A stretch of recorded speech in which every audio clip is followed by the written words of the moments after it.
1449 онд Монгол Мин улсын хооронд болсон тулалдаан.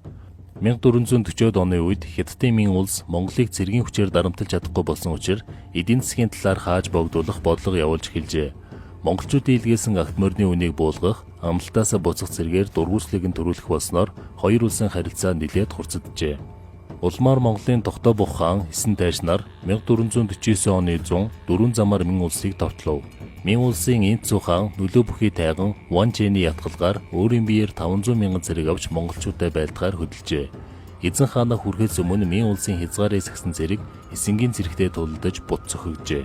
Ийм нөхцөл байдалд Энцүү хааны удирдсан зэрэг Даатунд хэсэг сатаад цааш давшихаас болгоомжлон Сянфон руу буцжээ. Гэвч тэдний араас Монголын зэрэг нэхэн байлдав.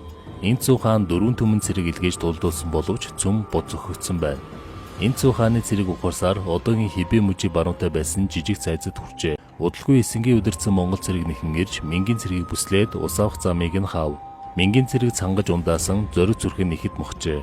Дараа өдөр Монголын зэрэг хуурамгаар ухарсанд энэ завчааныг ашиглан Ван Чэн тушаал буулгаж цэргээ өмнө зүг шилжүүлэхээр хөдөлгөхийг завдах үед Эсэн тайш морь зэрэгээр дөрвөн зүгээс нь бүслэн довтлжээ.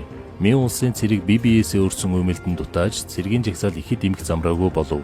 Монголын цэрэг Мингийн цэргийн хүрээнд нэвтрэн орж хэдэн түмэн хүнийг алж шархтуулжээ. Тайган Ван Чэн болон бусад 50 гаруй жанжин түшмэд алагдаж Мин улсын хаан олзлогдов. Энэхүү явдлыг Хятадын түүхэнд Туму Бян буюу Тумугийн хувирал хэмээн нэрлэдэг байна. Тумугийн тулдаанд Монголын 20 мянган цэрэг, Мин улсын 500 мянган цэрэг оролцжээ. Энэхүү тулдаанд өөрөөсөө хэдэн арга дахин их хүчийг дийлж сөрүүлтөгч улсынхаа эзэн хааныг олзсон гэдгээрээ дэлхийн түүхэнд ховор үйл явдал болсон билээ. Бичлэг таалагдсан бол Монгол пэйждээ нэгдэн фоллоу дараарай.